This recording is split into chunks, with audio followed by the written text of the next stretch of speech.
ವೀಕ್ಷಕರೇ ನಮಸ್ಕಾರ.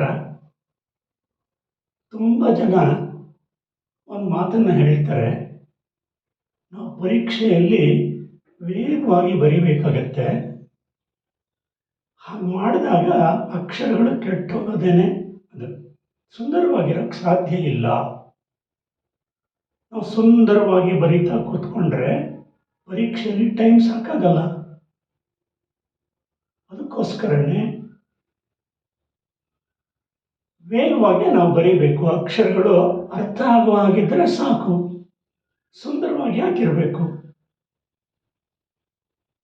ಆದರೆ ಇನ್ನೊಂದು ಪ್ರಶ್ನೆ ಇದರ ಜೊತೆಗೇನೆ, ವೇಗವಾಗಿ ಬರೆದ್ರೂ ಸುಂದರವಾಗಿ ಬರೆಯೋಕ್ಕೆ ಸಾಧ್ಯ ಇಲ್ವಾ?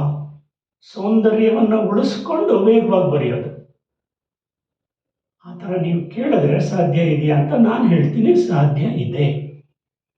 ನಾನು ಸೂಚಿಸಿರುವಂಥ ವಿಧಾನವನ್ನು ಅನುಸರಿಸಿ ಸಾವಿರಾರು ಜನ ವಿದ್ಯಾರ್ಥಿಗಳು ತಮ್ಮ ಅಕ್ಷರವನ್ನು ವೇಗವಾಗಿಯೂ ಬರೆದು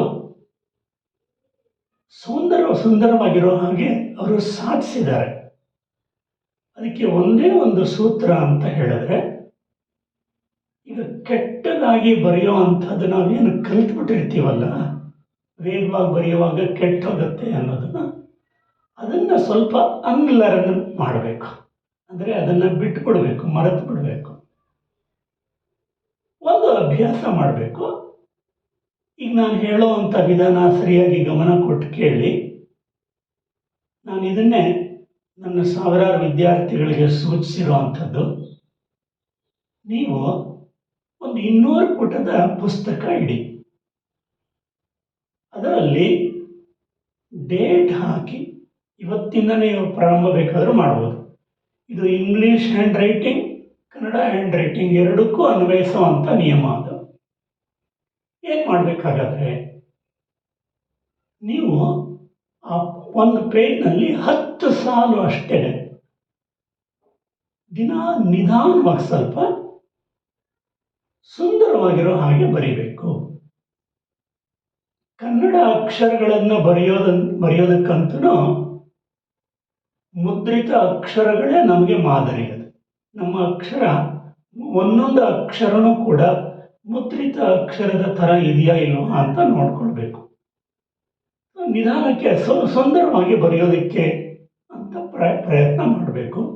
ಇಂಗ್ಲೀಷ್ ಅಕ್ಷರಗಳು ಅಷ್ಟೇ, ನಮ್ಮ ಸುತ್ತಲೂ ಸುಂದರವಾಗಿ ಬರೆಯೋ ಅಂಥವ್ರು ನೋಡಿರ್ತೀವಿ ನಾವು. ಅವರು ಹೇಗೆ ಬರೀತಾರೆ ಅದನ್ನು ನಾವು ಮನಸ್ಸಿನಲ್ಲಿ ಇಟ್ಕೊಂಡು ಸುಂದರವಾಗಿ ಬರೆಯೋದಕ್ಕೆ ಅಂತ ಪ್ರಯತ್ನ ಮಾಡಬೇಕು.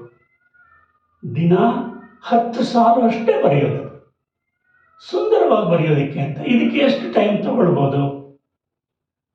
ಒಂದು 5 ನಿಮಿಷ ತಗೊಳ್ಬೋದು, ಅಥವಾ 10 ನಿಮಿಷನೇ ತಗೊಳ್ಬೋದು ಅಂತ ಇಟ್ಕೊಳ್ಳಿ. 10 ನಿಮಿಷ ಬೇಕಾಗಲ್ಲ.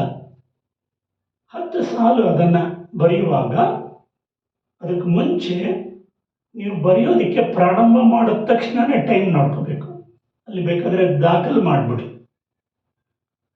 ಆಮೇಲೆ 10 ಸಾಲು ಬರೆದಾದ್ಮೇಲೆ ಕರೆಕ್ಟಾಗಿ 10 ಸಾಲು ಅಷ್ಟೇ, ಹೆಚ್ಚು ಇಲ್ಲ ಕಡಿಮೆನೂ ಇಲ್ಲ. 10 ಸಾಲು ಆದಮೇಲೆ ಬರೆಯೋದನ್ನು ನಿಲ್ಲಿಸಿ ಟೈಮ್ ಎಷ್ಟಾಯಿತು ಅಂತ ಅದನ್ನು ರೆಕಾರ್ಡ್ ಮಾಡಿ. ಎಷ್ಟು ಟೈಮ್ ತಗೊಳ್ತು ಅನ್ನೋದನ್ನು ಕೂಡ ನೀವು ಗಮನಿಸಿ. ಹೀಗೆ ದಿನಾ ತಪ್ಪದೆ ಪೂಜೆ ಮಾಡಿದ ಹಾಗೆ, ಸರಸ್ವತಿ ಪೂಜೆ ಅಂತ ತಿಳ್ಕೊಳ್ಳಿ, ದಿನ ಮಾಡ್ತಾ ಹೋಗಿ. 10 ದಿವಸ ಆದಮೇಲೆ ನೀವು 10 ಸಾಲು ಬರೀಲಿಕ್ಕೆ ಟೈಮು ಮೊದಲನೇ ದಿವಸ ಎಷ್ಟು ತಗೊಂಡಿತ್ತು, ಈಗ ಎಷ್ಟು ತಗೊಂಡಿದೆ ಅನ್ನೋದನ್ನು ಗಮನಿಸಿ. ನಿಮಗೆ ಆಶ್ಚರ್ಯ ಆಗೋಗ್ಬಿಡುತ್ತೆ.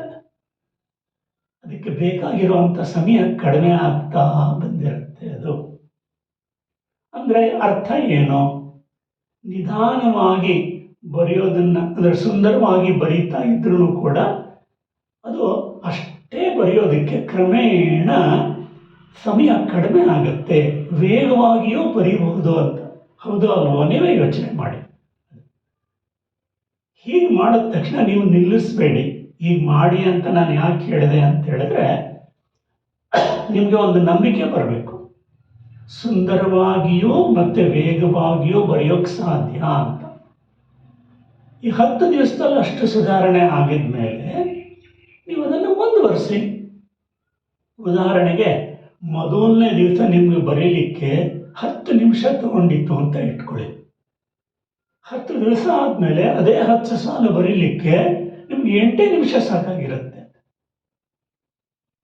ಹೀಗೆ ಈ ಪ್ರಯತ್ನವನ್ನು ಕನಿಷ್ಠ 3 ತಿಂಗಳಾದರೂ ನೀವು ಮುಂದುವರಿಸಬೇಕು.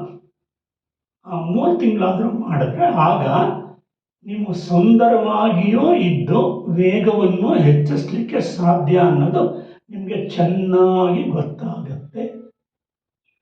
ಮತ್ತು ಹೀಗೆ ಬರೆಯುವಾಗ ನೀವು ಈ ಅಭ್ಯಾಸಕ್ಕೆ ಅಂಥೇಳಿ ಪ್ರಾಕ್ಟೀಸ್ಗೆ ಅಂತ ಈ ಬರೆಯೋ ಅಂತ ಅಲ್ಲದೆ ಬೇರೆ ಟೈಮ್ನಲ್ಲಿ ಕ್ಲಾಸ್ನಲ್ಲೋ ಹೋಮ್ವರ್ಕ್ ಮಾಡುವಾಗಲೂ ಬರೀತಿರಲ್ಲ, ಅವಾಗಲೂ ಕೂಡ ಅಕ್ಷರಗಳ ಸೌಂದರ್ಯ ಪ್ರಜ್ಞೆಯನ್ನು ಮನಸ್ಸಿನಲ್ಲಿಟ್ಕೊಂಡು ಹೇಗೆ ಬರೆದ್ರೆ ಚೆನ್ನಾಗಿರುತ್ತೆ ಅನ್ನೋದನ್ನ ಇಟ್ಕೊಂಡೇ ವೇಗವಾಗಿ ಬರೆಯೋದಕ್ಕೆ ಅಂತ ಪ್ರಯತ್ನ ಮಾಡಿ.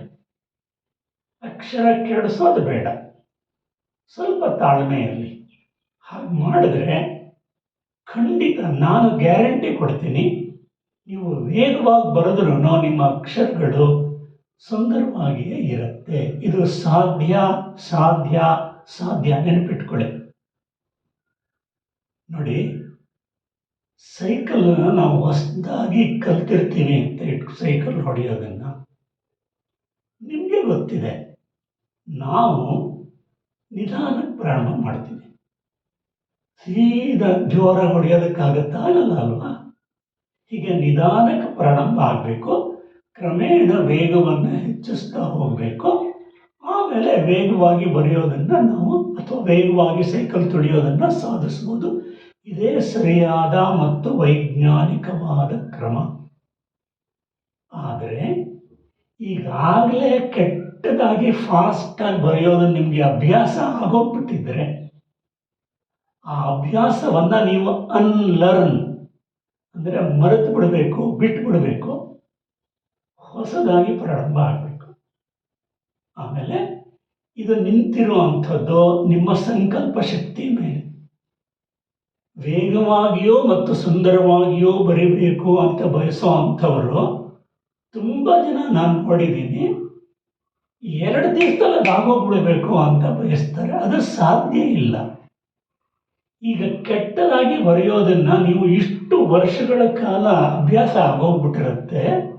ಅದನ್ನು ಬೇರೆ ಸಮೇತ ಕಿತ್ತು ಹಾಕಬೇಕಾದ್ರೆ 2 ದಿವಸದಲ್ಲಿ ಹೇಗೆ ಸಾಧ್ಯ? ಅದು ಕನಿಷ್ಠ 3 ತಿಂಗಳು 6 ತಿಂಗಳಾದ್ರೂ ಅಭ್ಯಾಸ ಮಾಡಬೇಕಾಗತ್ತೆ. ಅದಕ್ಕೆ ಮುಖ್ಯವಾಗಿ ಬೇಕಾಗಿರೋದು ನಿಮ್ಮ ಸಂಕಲ್ಪ ಶಕ್ತಿ. ಅದನ್ನು ನೀವು ದೃಢವಾಗಿ ಇಟ್ಕೊಂಡು, ನಿಮ್ಮ ವಿಲ್ ಪವರ್ ಅದನ್ನು ದೃಢವಾಗಿ ಇಟ್ಕೊಂಡು ನೀವು ಪ್ರಯತ್ನವನ್ನು ಸತತವಾಗಿ ಮುಂದುವರೆಸಿದ್ರೆ ಖಂಡಿತ ನಿಮಗೆ ಯಶಸ್ಸು ಸಿಕ್ಕೇ ಸಿಗತ್ತೆ. ನೆನಪಿರಲಿ, ಯಾವುದೇ ಸಾಧನೆ ನೀವು ಮಾಡಬೇಕಾಗಿದ್ರೂ ಕೂಡ ನಿಮ್ಮ ಸಂಕಲ್ಪ ಶಕ್ತಿ ಇದೆಯಲ್ಲ, ಅದು ಗಟ್ಟಿಯಾಗಿರಬೇಕು.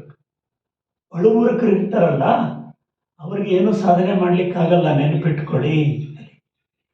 ನಾನು ಇದನ್ನು ಯಾಕೆ ಹೇಳ್ತಾ ಇದ್ದೀನಿ ಅಂತ ಹೇಳಿದ್ರೆ, ಇದು ಸಾಧ್ಯ ಇದೆ ಅನ್ನೋದಕ್ಕೋಸ್ಕರ.